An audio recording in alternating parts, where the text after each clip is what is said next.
Welcome to the What's New in Autodesk Fusion 360 Manufacturing. It's release time again, and we're excited to highlight what you can expect to see in this July 2022 release. This release brings a mix, with 150 quality of life updates, a few new features, and the release from preview of tool axis controls to additional 3-axis milling strategies. It's definitely worth knowing that quality of life changes are driven by the feedback from you, the user. You've spoken about your experience when using Fusion 360, and we've listened with updates being made throughout the manufacturing workspace to better enhance your user experience. With far too many to list, let's have a quick look at some of the headliners you can expect to see. The creation of patterns in the manufacturing workspace is now more similar to how they are created in design, giving a more consistent experience across the workspaces. Creating expressions can be very difficult without knowing the correct parameter names. This is made much easier as you now have the ability to search in the expression UI. Machine time option has been added to the right-click menu of the NC programs, and the ribbon for additional access. The algorithm has also been enhanced to increase the accuracy of machine times.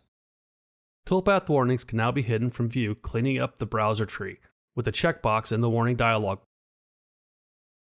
The opportunity to create duplicate tools in a document has been eliminated, as if you select a tool from your library that is already in a document, it will now not be added, reducing downstream programming issues.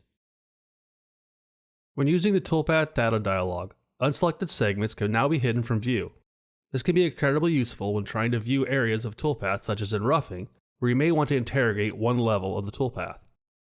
Struggling to safely remove the tool from a tight area or an undercut? This can easily now be resolved with the option to select the point at which the tool exits the cut.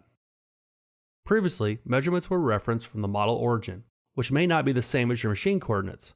You now have the option to select the active setup work coordinates, allowing for the creation of measurements from the actual machine. Steep and shallow toolpath features have been made more discoverable and easier to use with the option to select only steep or only shallow areas with the use of a drop-down menu, removing the need to understand the secrets of the threshold angle. When using the blend toolpath, you have the option to determine the direction of the passes, but this can be a bit difficult to use as it's unclear what direction one way or the other way is, causing you to flip a coin and hope that you're correct. A graphical arrow has now been added, showing the direction you are choosing. The option to preserve the order has been added to the 2D chamfer toolpath, giving you greater control of the machining sequence, as chamfers will be machined in the order that you select them. Threading tool versatility has been increased, allowing its use in turning chamfer operations. When programming turning toolpaths, the spun profile and rest material information can be useful, but it can clutter up the workspace. These can now be turned off from view and be shown only when you need them. When simulating toolpaths, the stock turning direction can now be shown with graphical arrows. By checking on the new Show Spindle direction, which can be found in the View section of the simulation dialog. Packing details have been added to the Nest Info panel and Compare dialog, allowing the user to identify the material to be used. We've also made several improvements to the Arrange tool, including displaying the envelope boundaries when selecting the Arrange item in the timeline. This allows you to quickly and easily see more information without the need to open the dialog. Alongside this, we have dynamic highlighting on feature selection. We're now preserving the last used settings to improve productivity. And lastly, holes and cutouts in your envelopes are now not shaded, giving an improved look and feel. Manual inspection now allows for measuring between holes with numerous additional UX improvements. Probing and probe geometry now use the same font, giving a consistent look and feel to the experience. The workflow when positioning parts in an additive setup has been enhanced, with many commands automatically selecting the component when only one is available. Yellow part shading, which previously warned that the component was close to an edge, has been removed to reduce setup confusion. Simulation now has a new environment with its own ribbon, dedicated to simulation tasks, creating a smoother workflow and paving the way for future features.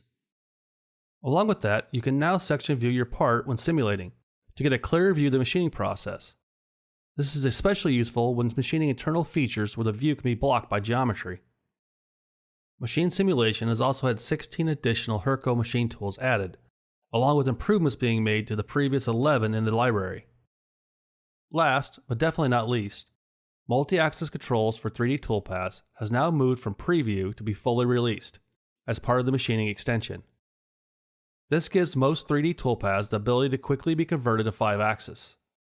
Tool axis definitions can be easily defined using a simple point or curve geometry, with automatic collision avoidance giving you the confidence that your toolpaths are safe.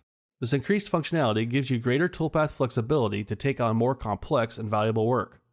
For a deeper dive into this functionality, make sure to check out the tutorial by following the link in the description. Thanks for watching this update, and don't forget to check out the blog post to learn about what else is new in Autodesk Fusion 360.